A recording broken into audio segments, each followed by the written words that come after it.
Kui Kreml jätkab narratiivi levitamist, et Ukraina kokkuvarisemine on vältimatu, siis tegelikkus lahinguväljal räägib hoopis teistsugust lugu. Venemaa ei torma läbi Ukraina. Venemaa maksab iga vallutatud tolli maa eest ränka hinda. Praeguse edenemistempo juures peaks Venemaa Donetski vallutamiseks ohverdama vähemalt 1,5 miljonit oma sõdurit ning kogu Ukraina okupeerimiseks kuluks 183 aastat. Unusta võitmine, Putin. Tundub, et on aeg hakata töötama krüogeense kambri kallal, et sa elaksid selle päevani, mil näed seda Vene võitu, mida sa väidad olevat vältimatu. Kõigepealt suundume Donetskisse. Putini poolt kaua ihaldatud Donetsk on olnud lahingute keskmes alates sellest ajast, kui Venemaa juht alustas oma sissetungi Ukrainasse. Nüüd käitub Putin nii, nagu oleks 2026. Aasta see, mil Donetsk langeb. Tema kevadine pealetung keskendub kindluslinnade vööndile, mis seisab Venemaa teel Donetski oblasti vallutamisel. Venemaa on oma vältimatus võidus nii kindel, et on andnud Ukrainale korralduse viia kõik oma väed Donbassist, mille osa on ka Donetsk, välja mai lõpuks.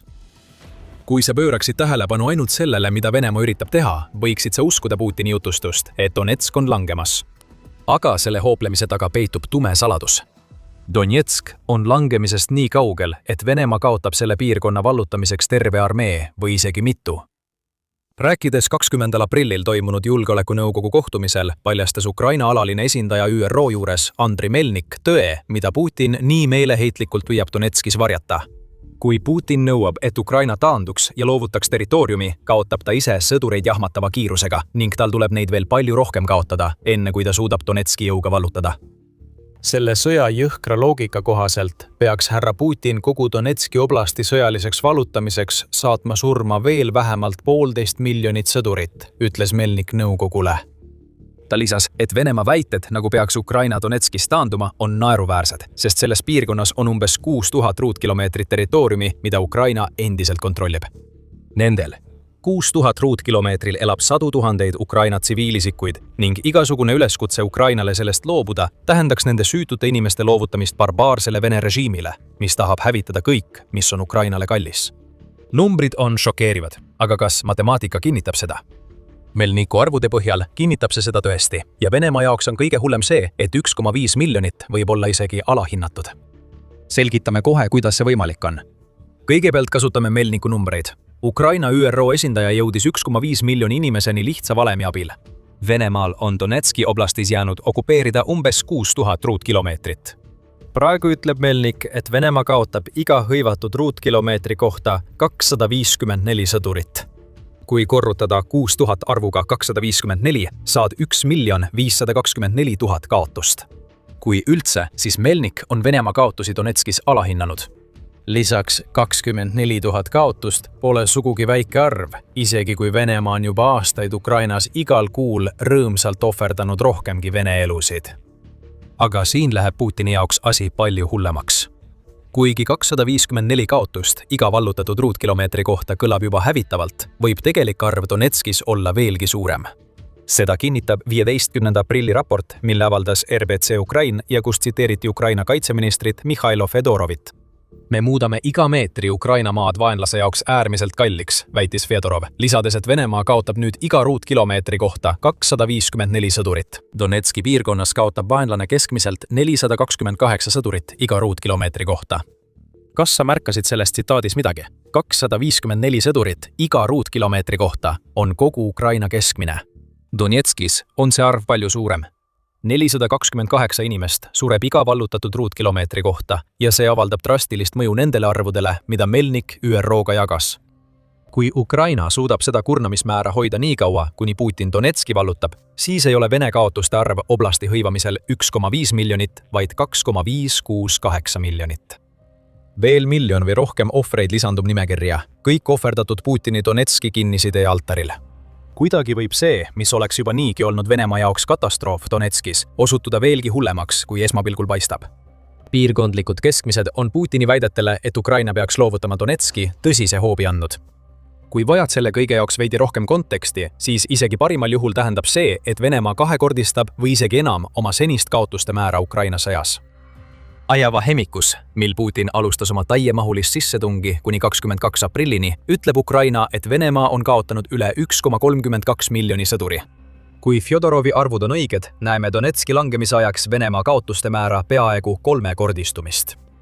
Jääme korraks selle juurde, et Venemaa kaotused on ligikaudu 2-kordistunud. Kas see tähendab, et Venemaal läheb Donetski vallutamiseks lisaks kõigile neile surmadele veel 4 aastat aega? Mitte tingimata. Kui me vaatame ainult Venemaa kaotuste 2-kordistumist, siis me ei arvesta sellega, et Venemaa edenemine Ukrainas on viimase 4 aasta jooksul muutunud äärmiselt aeglaseks. Seda probleemi teeb veelgi hullemaks see, et Ukraina põhjustab iga ruutkilomeetri kohta rohkem kaotusi kui kunagi varem.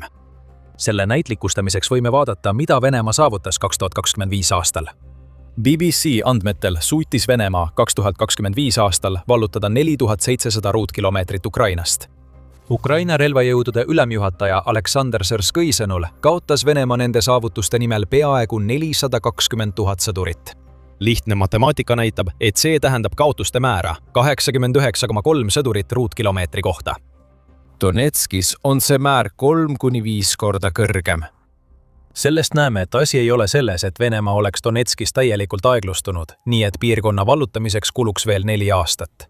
Ärge saage meist valesti aru, aeglustumine on olemas ja see süvendab Putini jaoks suurt Donetski probleemi. Aga mis siin tegelikult toimub, on see, et Venemaa kaotab iga ruutkilomeetri kohta rohkem sõdureid kui ühelgi teisel hetkel selle sõja jooksul.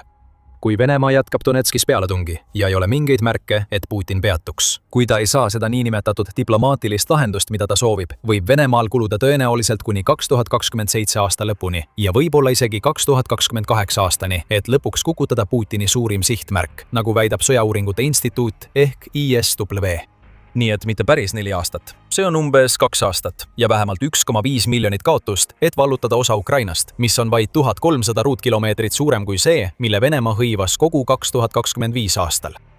See pole Putini jaoks just soodne arvestus. Kõik need numbrid näitavad, et Putinil on käes tõsine Donetski probleem ja ta muutub üha meeleheitlikumaks, et seda lahendada ilma, et ta oleks sunnitud oma ähvardusi jõuga Donetskit vallutada täide viima. Samuti tuleb arvestada, mida kõik need numbrid ütlevad Putini ambitsiooni kohta vallutada ülejäänud Ukraina. Aga enne kui me sellesse sügavamalt sukeldume, vaatate te saadet The Military Show. Sellist sisu on veel palju tulemas, nii et kui see kanal teile väärtust pakub, siis kindlasti tellige see. Niisiis, Donetsk. See on Putini jaoks veidi problemaatiline. Venemaa juhi jaoks hakkab meeleheide võimust võtma, mistõttu näeme ka nõudmiste tugevnemist, et Ukraina loovutaks Donetski ja Donbassi piirkonna. Need nõudmised ei ole midagi uut. Need on olnud Putini maksimalistlikke rahulepingu nõudmiste osa alates läbirääkimiste algusest ning samuti on need olnud peamine takistus, mis on takistanud läbirääkimisi jõudmast sinnamaani, et rahu saaks välja kuulutada. Aga nüüd on Putini nõudmistes, et Ukraina lahkuks Donetskist midagi veidi kiirustavamat ja ärevamat.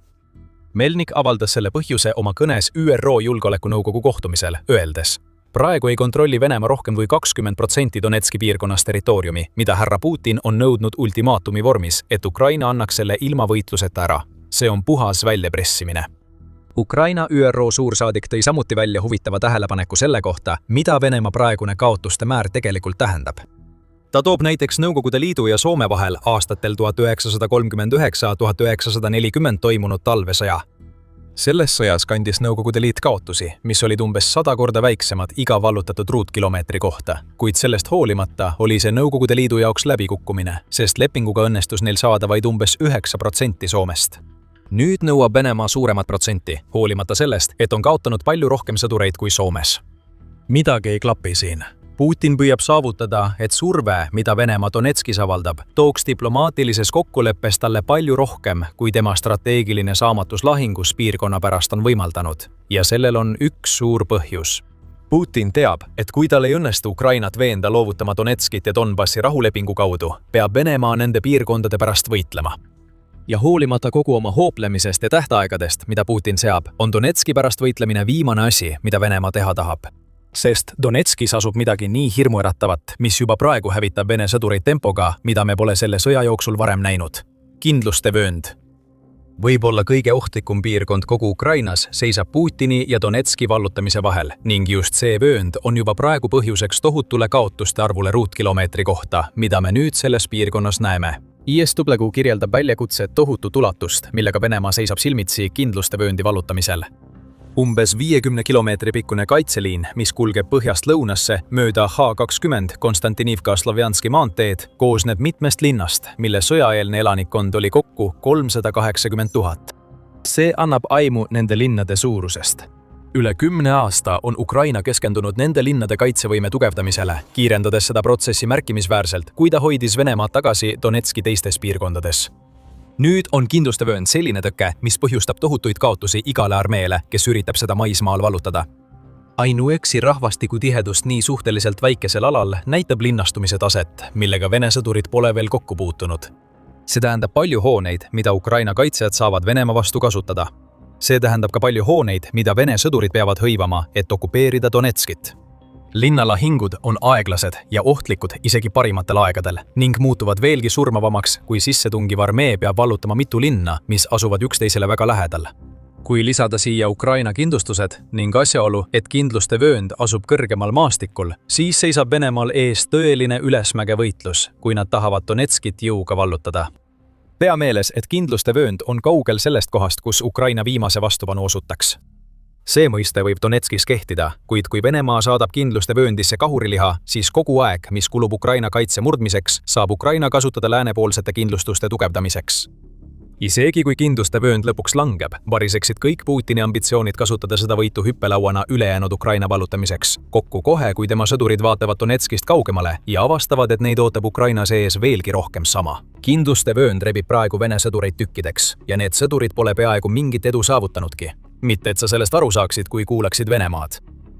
Venemaa kindralstaabi ülem Valeri Gerassimov esitas aprilli keskel mõned huvitavad väited. Ta ütleb, et Vene väed on suutnud 2026 aastal seni vallutada üle 1700 ruutkilomeetri Ukraina territooriumi ja 80 asulat. Märtsis ja aprillis on Venemaa kevadpealetungi käigus, mis keskendub peamiselt Donetskile, hõivanud 700 ruutkilomeetrit ja 34 asulat. Need arvud on mõeldud olema piisavalt usutavad, et tekitada illusioon, nagu Venemaa saavutaks Donetskis ja mujal Ukrainas mingitki edasiminekut. Kuna need pole nii suured, ei saa neid lihtsalt kõrvale heita, tuginedes Venemaa senisele edenemiskiirusele Ukraina sissetungis. Kuid pane tähele, et me ütlesime kujundatud. ISW Metal on üle 1700 ruutkilomeetri Ukraina territooriumi hõivamine. 2026 aastal tohutu ülehindamine. Vähem heatahtlikud ütleksid, et see on täielik väljamõeldis. ISW analüüs viitab sellele, et isegi kõige heldem hinnang väidab, et Venemaal on õnnestunud alates aasta algusest hõivata vaid kuni 715 ruutkilomeetrit. Tõenäoliselt on see number tegelikult palju väiksem. ISW enda arvestus, mis põhineb avatud allikate andmetel, näitab, et Venemaal on seni 2026 aastal õnnestunud vallutada vaid 381,5 ruutkilomeetrit Ukrainat ja 13 asulat. On ka kaotusi. Ainuüksi märtsis peaaegu 60 ruutkilomeetrit, mis näitab, et Venemaa niigi aeglast edenemist pidurdavad veelgi Ukraina vasturünnakud. Me ei tea, kas Putin neid numbreid üldse näeb, kuid isegi need ilustatud andmed, mida talle tõenäoliselt esitavad sellised inimesed nagu Gerassimov, on piisavad, et tekitada Kremlis meeleheidet. Seega selgub põhjus, miks Venemaa nõuab nii järjekindlalt, et Ukraina annaks Donetski üle. See ei ole olukord, kus Venemaa esitab nõudmisi jõupositsioonilt. Putin ja tema käsilased näevad, kui aeglane on edasiminek ja kui suuri kaotusi selle nimel kantakse, ning nad teevad kõik, et vältida Donetski jõuga vallutamist, kuigi nad ähvardavad just seda teha.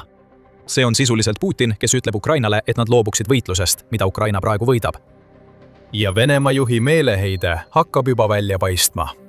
Nähes, et Ukrainal pole mingit kavatsust Donetskit loovutada, annab Putin suuri lubadusi, et Venemaa jätkab võitlust, samal ajal kui ta palub Venemaa oligarhidelt raha oma eesmärgi toetamiseks. Seda teatas Foundation for Defense of Democracies, mis andis 1. aprillil teada, et Putin kasutas märtsis toimunud kohtumist Venemaa äriladvikuga, et paluda Venemaa rikkaimatelt abi. Putini sõnul ei tohiks need ärimehed lasta end ahvatleda oma kasumit oma ettevõtetesse investeerima. Nad peaksid tegema annetusi riigieelarvesse, mis rahastab sõda. Uskumatul kombel see lähenemine ilmselt töötas. Suleiman Karimov, kes on tuntud oligarh, andis väidetavalt üle 1,23 miljardit dollarit. Ka teised oligarhid nõustusid panustama. Aga nimetagem seda asjade õigete nimedega. Putin käib ringi müts pihus, sest tema sõda Ukraina vastu on viinud Venemaa pankroti äärele. Jaa, Donbassis on veel üks tähtaeg. Venemaa plaanib nüüd piirkonna vallutada septembriks, vähemalt Ukraina peamise luureameti juhi asetäitja Vadim Skibitski sõnul. Me mõtleme, et Venemaa võib seda väita nii palju kui tahab. Kõik need numbrid, mida oleme selles videos avaldanud, tähendavad, et võiksime seda viimast tähtaega viisakalt nimetada lihtsalt soovunelmaks. Kui olla vähem viisakas, siis Putin on vist peast segi läinud. Nüüd on veel üks arvutus, mida saame teha, et näidata teile, kui viljatu saab olema Putini kampaania Ukraina vastu Venemaa jaoks. Kui laiendame Venemaa sissetungi ulatust Donetski piirkonnast kaugemale, on Venemaal endiselt umbes 80% Ukrainast vallutamata. Vaatamata Putini väidetele, et Venemaa peatub Donbassis, kui Ukraina loovutab selle territooriumi, on ilmne, et Putin tahab kogu riiki. Ta ei kavatse enne peatuda, kui ta selle saab. Tegelikult ta peatub. Ta peab seda tegema. Kui sõda jätkub samamoodi nagu praegu, on Putin liiga surnud, et näha tulevikku, kus Venemaa kontrollib Ukrainat. Melnik juhib sellele tähelepanu. Ta ütleb, et selleks, et Venemaa võtaks kogu Ukraina enda kontrolli alla praeguse kaotuste määra juures, kuluks neil selleks 183 aastat ja 122 miljonit inimest. Me võime teha natuke matemaatikat, et näha, kas Melnikul on õigus, vähemalt kaotuste arvu osas. GIS Geography andmetel on Ukraina Euroopa suuruselt teine riik ja selle pindala on 603 628 ruutkilomeetrit. 4. märtsi seisuga kontrollis Venemaa 19,4% sellest territooriumist ja nagu te varem nägite, pole nad sellest ajast alates just eriti kiiresti edasi liikunud. Selle põhjal võime öelda, et Venemaa kontrollib peaaegu 111 104 ruutkilomeetrit Ukrainast, mis hõlmab ka Krimmi poolsaart, mille Venemaa ebaseaduslikult annekteeris 2014 aastal.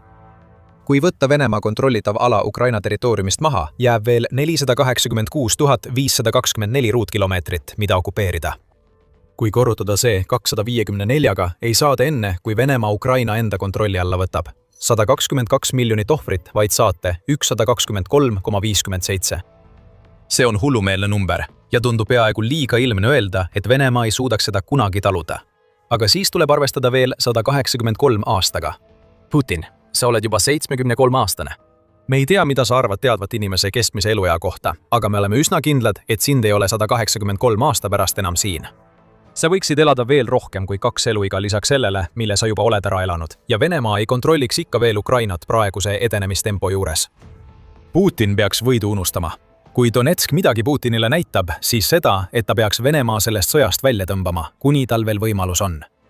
Kui ta seda ei tee, on ta ammu surnud ilma, et oleks näinud mingitki tõelist edenemist, ja järgmine, kes võimu võtab, peab hakkama juhtima riiki, mida neelab Putini nõutud ohvrite tohutu ulatus. Muide, Ukraina aeglustab Venemaad veelgi, vallutades territooriumi ja tehes märkimisväärseid vasturünnakuid. Aktiivne kaitsetaktika, mida me näeme kindlusvööndis, on olnud Ukraina lõunaosas äärmiselt edukas, kuna riik on vabastanud tohutul hulgal territooriumi. Saate rohkem teada meie videost ja kui teile see video meeldis, siis kindlasti tellige The Military Show, et näha rohkem analüüse Ukraina sõjanumbrite kohta. Ja nagu alati, aitäh vaatamast!